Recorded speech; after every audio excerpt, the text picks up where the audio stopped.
Hello, darkness, my old friend.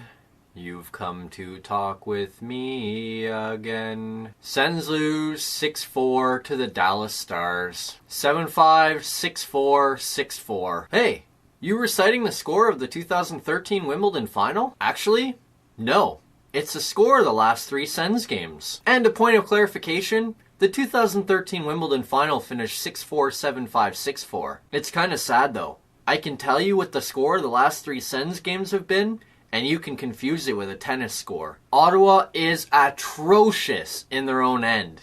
They've given up 56 goals in 10 games, an average of 5.6 goals a game. That leaves them tied for 8th on the list of road goals against in their first 10 games since 1981-82. And the 56 goals against are the most any team has given up since the expansion Senators gave up 59 in 92-93. You made it on a list with your expansion selves. Yikes. Not only that, but we're 23 games into the season and they've already hit the century mark. 23 games played, 83 goals for, 100 goals against. To put that into perspective, Ottawa's 100 goals against are 10 more than the second last place Vancouver Canucks, who have played 2 extra games. The Canadiens are third on that list. The Sens and Habs have both played 23 games, but the Sens have given up 22 more goals than the Canadiens. It's just brutal. As always though, let's start with lineup changes. Boro is nursing an injury, so he comes out, and in draws Ben Harper, who returns to the lineup for the first time since suffering a back injury on October 20th. Colin White also came out of the lineup as he was also dealing with an injury, and in drew Max McCormick to take his place. Andy got the start and goal, and the rest of the lineup stayed the same. After a late comeback bid against the Wild fell short on Wednesday, the Sens picked up where they left off in the early going against the Stars. Just over 3 minutes in, Thomas Chabot sends a puck down low to Bobby Ryan. Ryan starts skating behind the net, but just before he crosses behind the net, he sends a pass in front to Ryan Dzingel. Dzingel one-times it by Anton Khudobin to give the Sens a 1-0 lead. That pass from Ryan, I mentioned it a few times this season, but man alive can he pass the puck. And credit to Dzingel on the play too for finding a soft spot in the defense. It's funny too, when I watch that goal I think, geez, that looks familiar. And then I realize, it is. Because the rest of the league has been scoring those exact goals against the Senators all season long! And sure enough, just past the midway mark of the first period, deja vu all over again. Radulov wins a puck battle behind the net. He feeds Seguin in the corner, who quickly fires it in front to Ben. And with nobody standing around, Ben easily puts it by Anderson to tie the game at 1.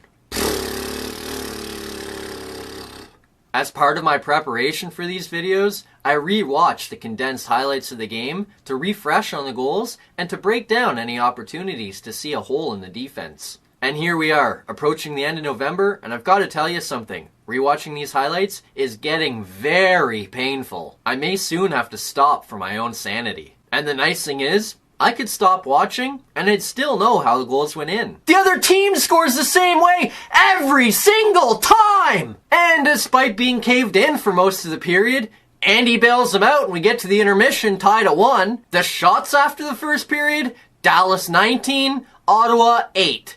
Yeah, they were caved in pretty bad, but that's nothing compared to period 2. In the early going though, you wouldn't know it. Just past the midway mark of the second, Brady Tkachuk does Brady Tkachuk things, and the Sens take a 2-1 lead. Tkachuk plants himself on the Stars' doorstep and bangs home his own rebound for his 7th goal of the season and 3rd in his last 4 games. Just what I love to see. The easiest place to score in the NHL is right in front of the net. Brady loves going there, and he's being rewarded for it. But the Sens lead doesn't last long. Less than 3 minutes after Tkachuk gives the Sens a 2-1 lead, Heiskanen ties the game. Heiskanen steps off the bench, receives a Radulov pass, and risks it by Andy to tie the score. Remember when Heiskanen was supposed to be a Sen? I guess now we know for sure why he isn't. Then, late in the period, disaster strikes again. The Sens start playing offense, and they get caught. Harper is back on a 1-1. Shore walks him. Fedun comes in, and with Tierney in the area, Tierney blows by him. That leaves Fedun wide open in front of the net. He makes a quick move to his backhand and roofs it over Andy to give their Stars their first lead of the night. Death by 1,000 cuts.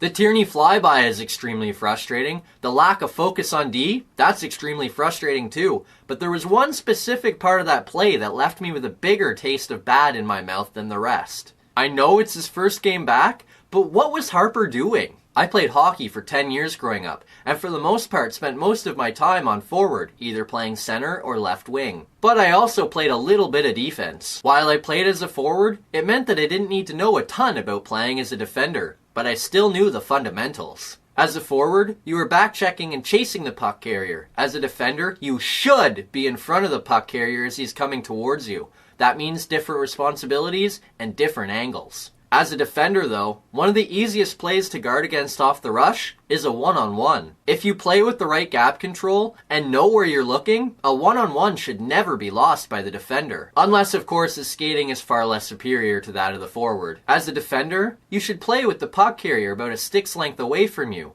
That gives him very little space to get by, and you should be looking at his chest. If he makes a move with the puck, you go where the chest goes. And once he starts making a bunch of moves, just step up and hit him. You are within a stick's length, and he's moving towards you, so it's pretty easy to do. Harper doesn't do that. He starts puck watching, and it gets his feet all tied up. That allows Shore to get by him. Just play the chest, and that goal doesn't happen. Man, it drives me nuts. This isn't novice hockey. These guys have been playing hockey for a long time. They should know what they're supposed to do, and they should be poised enough to actually do it. Off to the third we go, with the Sens trailing 3-2. With the score 3-2 and the way the game was going, it didn't feel like the Sens were going to generate much offense, and it didn't feel like a comeback was very possible. After being outshot 19-8 in the first period, the Sens got filled in even worse in the second, as the Stars fired 24 shots at Craig Anderson. The Sens, meanwhile, responded with just 13. Through 2 periods, the shots were Dallas 43,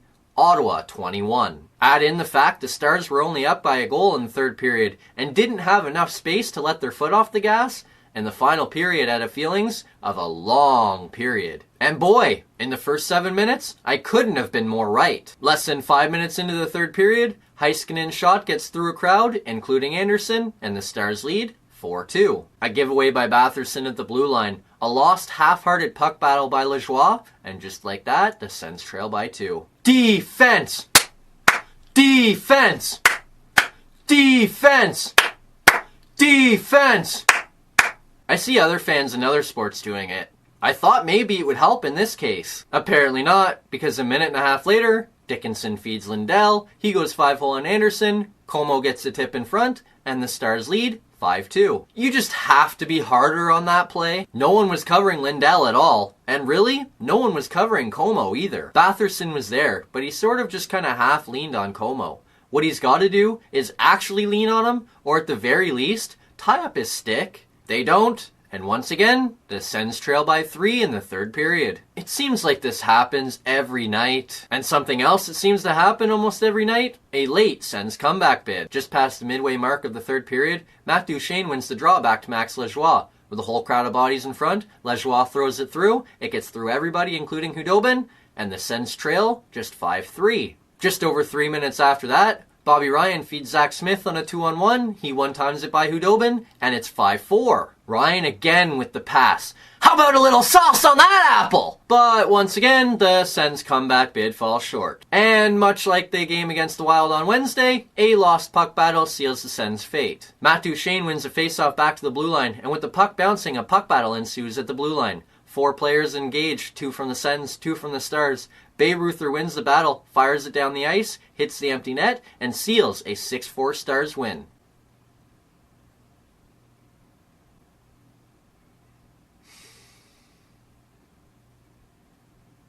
Let's just do good news, bad news. The good news is, the Sens have the weekend off. It may not necessarily be good news for the team, but it's great news for their fans. The weekend is supposed to be a time to relax and enjoy yourself. With the way the Sens play defense, it's neither enjoyable nor relaxing. Having the weekend free will be nice. I can enjoy myself over the weekend and come back next week refreshed and refocused and hopefully ready to watch a winning team. Now, the bad news. When they do return to action next week, they could be doing so without the services of Mark Stone, who left early after taking a puck to the face. He did come back briefly, but once the Sens got down 5-2, he left for good. Sure, Stone didn't have a great night, finishing a game-high -3, but the truth is, not many of the Sens did have a great night, and Stone is their best player. In fact, aside from maybe Anderson, I'd say Stone is their most important player too. He leads by example, does the little things so well, and is an obvious leader on the ice. Stone leads the way,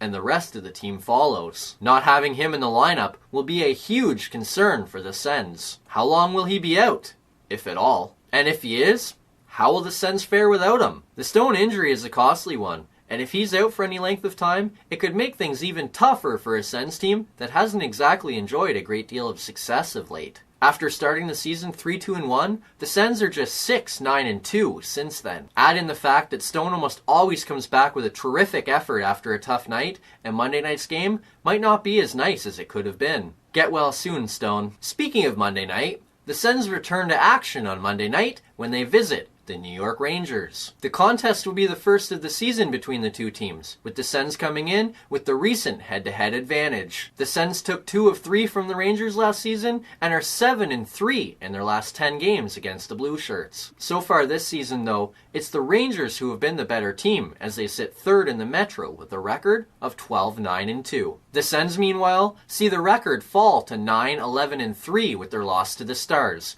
Good enough for 15th in the Eastern Conference, 6 points behind the Montreal Canadiens for the 8th and final playoff spot. It'll be another challenge for the Sens too, as they take on a Rangers team that is 5-2 in their last 7 games and are 9-3 at home. The Sens, meanwhile, will look to improve on their current 2-7-1 road record and will look to keep the Rangers' offense at bay and stop their climb up the goals against record books. Please, for Pete's sake, just do it. Stone or not, I need to have a fun night for a change. Please play well for the first time in over a month. See you Monday night.